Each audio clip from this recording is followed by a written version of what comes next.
लेकिन आप बड़े खुश हो। इमाम हिंद जो दुनिया थे उन्हें आप कमरे में ले आए और आप खुश रहे, क्योंकि आपको पता नहीं है आपको यही नारा लगाना था, यही झूठ मक्कारी करनी थी, आप कर रहे थे तो आप करिए। नहीं शर्म आती हमको।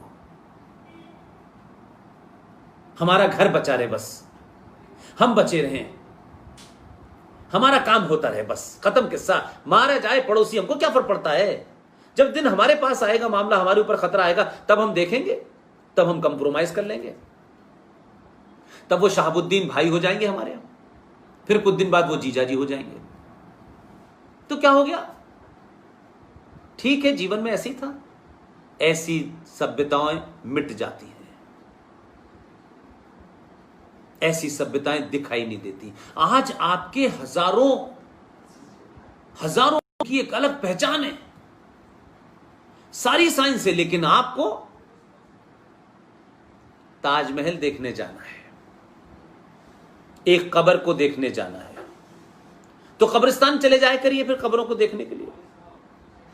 अगर किसी कब्र को सजा करके बना दिए तो हम उसे भी देखने जाएंगे, और ये झूठ पाखंड आपको बता देगा कि ये देखिए मोहब्बत की निशानी है, तो हम वही देख रहे हैं। कभी हम सोचना ही नहीं चाहते। इसीलिए तो मैंने कहा कि जहां संतों का, सन्यासियों का, इन लोगों का काम था, वो उन्होंने नहीं किया।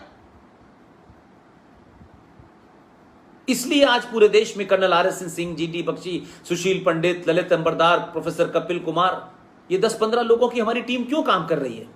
हम न कोई सन्यासी हैं, न संत हैं, न हम ये कभी दावा करते कि हम सब कुछ जानते हैं, लेकिन जो जानते हैं उसे पूरी ताकत और ईमानदारी के साथ कहते हैं। कोई सत्ता का लालच, किसी पद की लालसा किसी के अंदर नहीं है। और हम ये भी नहीं ठेका कहते कि सब कुछ हम अपनी जिम्मेदारी अपने जीवित होने का परिचय देते हुए करना चाहते हैं। हम जिंदा हैं इसका एहसास कराना है। हम जिंदा हैं इसलिए बोल रहे हैं, और बोल इसलिए रहे हैं कि हम चाहते हैं कि आने वाली नस्लें जिंदा रहें।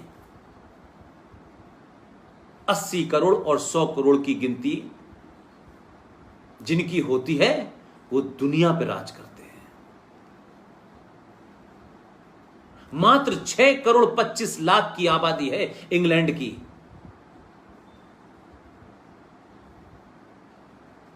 लेकिन हम भीड़ हैं, भीड़। हम किसी का सामना नहीं करना चाहते, हम मरने से डरते हैं, और सुबह शाम ये कहते हैं कि जब मौत आएगी तभी जाएंगे। हम कितने झूठे मक्कार लोग हैं। हम किस धर्म की रक्षा करेंगे? अपने परिवार को नहीं बचा सकते, अपने देश को नहीं बचा सकते, अपनी संस्कृति को नहीं, अपनी शिक्षा को नहीं बचा पाए। हजारों इस देश के अंदर प्राइवेट कॉलेजेस खुले, हजारों खुले। जरा अपने दिल पे हाथ रख के सोचिएगा। चंद्र भाई, इतने सारे इंस्टीट्यूशंस बने हुए, लेकिन किसी ने भी ये सोचा कि यार इतना पैसा है मेरे पास, इतनी मोटी मोटी फीस लेकर के, किससे? उसी हिंदू लड़के से। ये जिहादी आपके मेडिकल कॉलेज में पढ़ने नहीं आया है, उसको कोई गलतफहमी नहीं है कि उस किताब के लिखने के बाद ना उसे साइंस पढ़ने की जरूरत है, न कोई ज्ञान की जरूरत है, क्योंकि वो किताब तो हर मर्ज की दवा है। लेकिन किसी ने भी ये सोचा कि मैं गांव में जाऊंगा और तमाम सुविधाओं से भरा हुआ एक ऐसा स्कूल बनाऊंगा, एक गुरुकुल बनाऊंगा, और एक 50 बच्चों की टीम तैयार करूंगा ना। ऐसा क्यों सोचेंगे? पैसे का मसला कमें तो कमाना है ना। बेचो, शिक्षा को बेचो और बेच के पैसा बनाओ, और ज्यादा कुछ हो जाए देश छोड़ के भाग जाओ। क्या रखा है, बड़ा बेकार देश है, ऐसा है, वैसा है, ऐसा है। आज उन देशों की भी पोल खुल गई है। आज विदेशों में रहने वाला सनातनी सबसे ज्यादा भारत के लिए चिंतित है, सबसे ज्यादा चिंतित है, क्योंकि वो सच्चाई समझ गया। इसलिए दिन रात उन लोगों की तलाश में है कि जो उनसे छुपाया गया है वो उनको बताए। इसलिए मैं बार बार कहता हूं कि सरकार आनी जानी है, ये पार्टियां बनेंगी, बिगड़ेंगी, टूटेंगी, ये देश भी बटेगा। 47 में बटा, 71 में बटा, उससे पहले बटा। ये एक टेरिटरी का मामला है। बात ध्यान रखिएगा, राजनीतिक भारत कई बार बटा है, राजनीतिक भारत के टुकड़े हुए हैं, लेकिन आध्यात्मिक भारत आज तक नहीं बटा। इसलिए अगर कैलिफोर्निया में कोई है, न्यू जर्सी में कोई है, इंग्लैंड में कोई है, ऑस्ट्रेलिया में कोई है, कनाडा में कोई है, उसकी आस्था और उसका सनातन वहां भी जिंदा है। आध्यात्मिक भारत को कोई बांट नहीं पाया, लेकिन जो अध्यात्म की धरती है वो धीरे धीरे सिकुड़ रही है, क्योंकि हमें यह चिंता है कि हमारे संगठन के पास कितना पैसा है, हमारे संगठन की रिलेवेंस बनी रहे। तो बनी रहेगी तो हम मूर्खों की भीड़ इकट्ठी कर लें, बेरोजगारों की भीड़ इकट्ठी कर लें,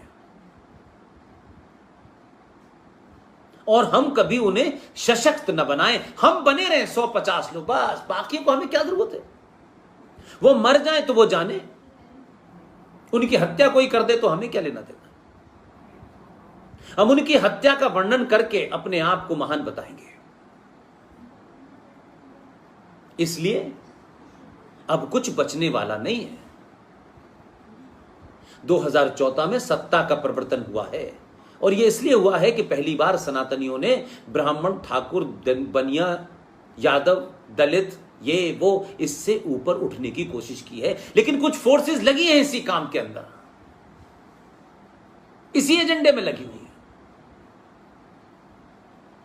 इसलिए मैं कहता हूं, जो मेरी सोच है, जो मेरा एजेंडा है, जो शायद आज आपने जो अपना टॉपिक भी रखा है, इसलिए मैंने बार बार कहा कि आपने जिस टॉपिक का चयन किया है, उस टॉपिक में मुझे सबसे अच्छी बात यही लगी कि आपने धर्म की बात की है, आपने धर्म रक्षा की बात की है। देश की सुरक्षा रक्षा के लिए सरकारें होती हैं, विदेश नीति होती है, फौज होती है, एयरफोर्स होती है, नेवी होती है, पुलिस होती है, सीआरपीएफ होती है, एसएसबी होती है, हजारों बल होते हैं, बीएसएफ होती है, लेकिन राष्ट्र को बचाने के लिए ये कोई नहीं आगे आता। हमारा राष्ट्र क्या है और राज्य क्या है, अगर इसका फर्क समझेंगे आप, तो आप, मैं समझता हूं, सही नतीजे पे पहुंचेंगे। हमने राज्य को ही सब कुछ समझ लिया है, सत्ता आ गई है, अब सत्ता की चाटुकारिता में हमने सब कुछ बेच दिया है, घर बार, मॉरल, सब कुछ बेच दिया है। सत्ता के नजदीक हो जाए, सत्ता से कुछ मिल जाए, गवर्नर बन जाए किसी तरीके से, चला नहीं जा रहा, उठा नहीं जा रहा, लेकिन गवर्नर बन जाए, वाइस चांसलर बन जाए, एन कैन प्रकरण से बन जाए। हम राष्ट्र से उठ करके राज्य के अंदर घुसने की कोशिश करते हैं। जब वहां चले जाते हैं तो ये कहते हैं कि पहले मैं, राष्ट्र बाद में। बात राष्ट्र की करते हैं, लेकिन वहां जाने के बाद घर कितने होंगे, अमेरिका में कितनी प्रॉपर्टी होगी, हमें मंत्री बनाया कि नहीं बनाया, मंत्री नहीं बने तो जात का इस्तेमाल करो, और अगर मंत्री 4 नहीं बने तो कहो कि साहब इस जात के साथ में ऐसा हो रहा है, उसके खिलाफ भड़काओ, दुश्मन से मिल जाओ, विदेशों के बारे की तारीफ करने लगो। ये तमाम सारे प्रकरण चलते रहते हैं। लेकिन मैं और आप एक ही काम में कर रहा हूं कि मैं लोगों को यह समझा पाऊं कि राज्य के बारे में ज्यादा चिंता न करें। अगर राष्ट्र मजबूत होगा तो राष्ट्र की वो शक्तियां जो राष्ट्र को मजबूत देखना चाहती हैं, वो सत्ता में ऐसे ही लोगों को बिठाएंगी जिससे आपके राष्ट्र के ऊपर आंच न आए और वो राज आपके राष्ट्र में दखल न दे। जैसे सबरीमला के ऊपर, जो हमारे राष्ट्र का हिस्सा है, जो हमारी परंपराओं का हिस्सा है, जो हमारे आस्था के केंद्र हैं, हजारों हजारों साल की परंपराओं के बाद, हजारों हजारों साल की आस्था के बाद वहां कोई नियम बना है, वो कानून नहीं उसे तोड़ सकता। वो कानून से नहीं बना है, वो शुद्ध हमारे सनातन साइंस के कारण बना है। लेकिन एक राज्य की एक छोटी सी इकाई उस सबरीमला के उस पवित्रता को, उस संस्कार को भंग कर देती है। और हम चुप इसलिए बैठे रहते हैं कि हम कमजोर हो चुके हैं, हम सत्ता के लालची हो चुके हैं, हम सत्ता के खिलाफ खड़े होकर के बोल नहीं जाना चाहते, हमें कुछ मिलने वाला हो उस उम्मीद में रहते हैं। जिंदगी गुजर जाती है इस उम्मीद में, कुछ लोग तो मर भी जाते हैं, लेकिन ये लालच, ये लालसा निकलती नहीं है। इसलिए राज्य के बारे में मैंने आपको बताया कि क्या क्या इकाई राज्य की होती है। राष्ट्र क्या है? राष्ट्र है वेद, उपनिषद, पुराण, उपासना, नदियां, पहाड़, पर्यावरण। ये सरस्वती वंदना क्या है? आप किसी प्रोग्राम में जाते हैं, सरस्वती वंदना गाई जाती है, दीपों को प्रज्वलित किया जाता है। कभी आपने पूछा कि क्या ये जो आप कर रहे हैं, क्या ये भारत के संविधान में लिखा हुआ है?